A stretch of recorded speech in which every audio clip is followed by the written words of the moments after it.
Hi there, welcome to this video explaining how you can find open access resources. The aim of this video is to introduce library users to simple ways they can find a variety of open access materials and why it's important to do so.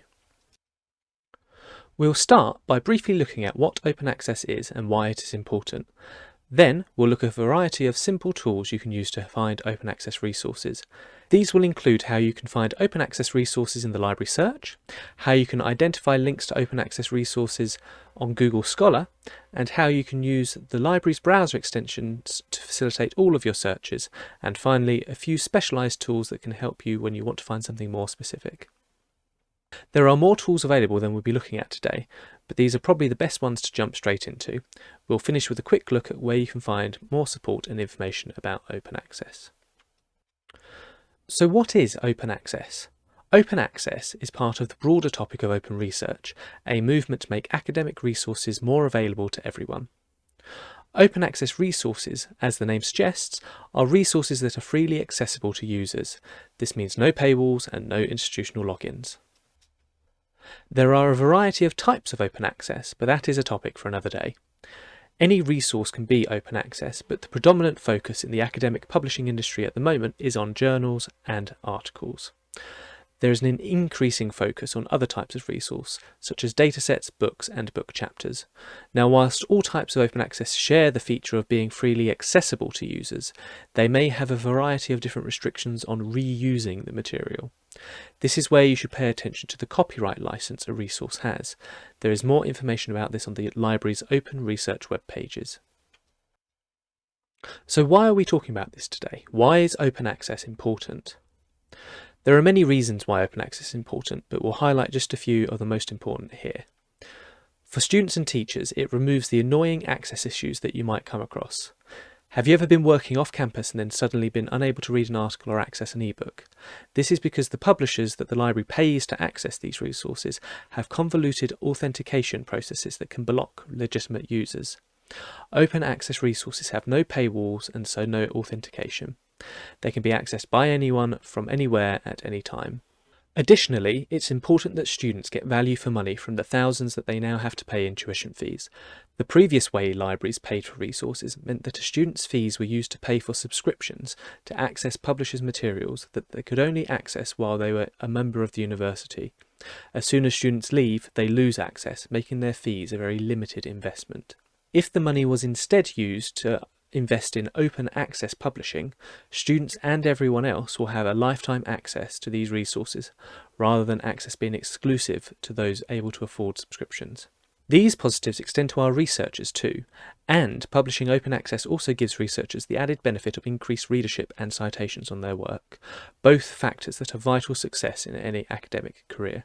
Looking a bit more broadly, the university currently has to spend hundreds of thousands each year to access subscription material.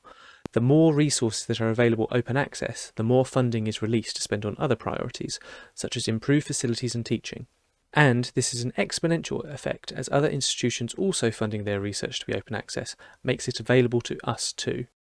And on a global scale, open access makes research and educational resources available to everyone, regardless of wealth, nationality or background. In addition to improving equality across the world, this is of increasing importance as we face global threats from the likes of climate change and pandemics. So those were just a few benefits of using and publishing open access. Now let's look at how you can find these resources. The simplest way is just a simple tweak to your normal searching process through the library's search. For any search you make, you can apply an open access filter. On a computer screen, this will be on the left-hand side. Simply tick the open access box and select Apply Filters. This will limit the results to only include open access resources as indicated by the orange open padlock icon. So, nice and simple. However, these search results don't necessarily include all open access resources. To find more, we can look further afield. You've probably heard of Google Scholar, or at the very least Google. Google Scholar uses Google's algorithms to find and display academic resources. Simply searching will show results based on relevance. As you can see, Google also puts additional links on the right-hand side here. With the default settings, these will link you to a version of the resource that Google thinks is open access. Google isn't perfect in this regard, so always double check it is open access, even if you land on something that you can access.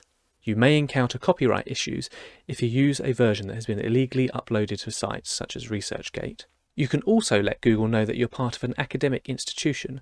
This will add links to the version of the resource that the institution can access. Usually this will be through their subscriptions. You can do this by going into Google Scholar's settings. On a computer, that is through the top 3 lines here, and then down to settings. Then go to library links, and then search for and add your institution.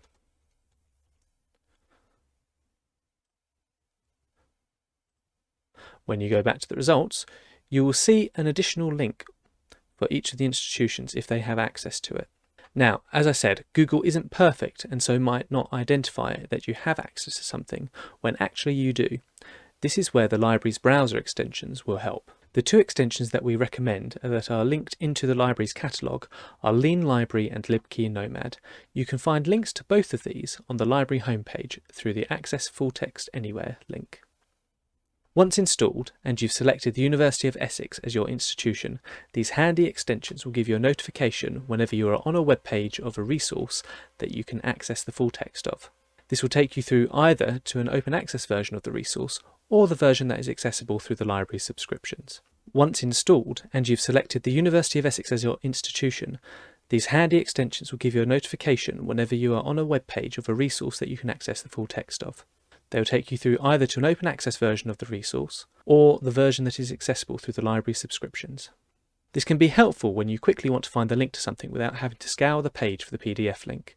They work on a wide variety of web pages, including Google Scholar and Scopus, which we'll take a look at now. Scopus is a database of abstracts and citation information that have been rigorously vetted for quality. You will need to make sure that your institution is selected to access the full search functions. Whilst it doesn't give access to the full text of a resource directly, it does have a comprehensive advanced search function. Much like the library search that we saw earlier, it's very simple to filter to show open access resources. And you can even break it down by the type of open access publication.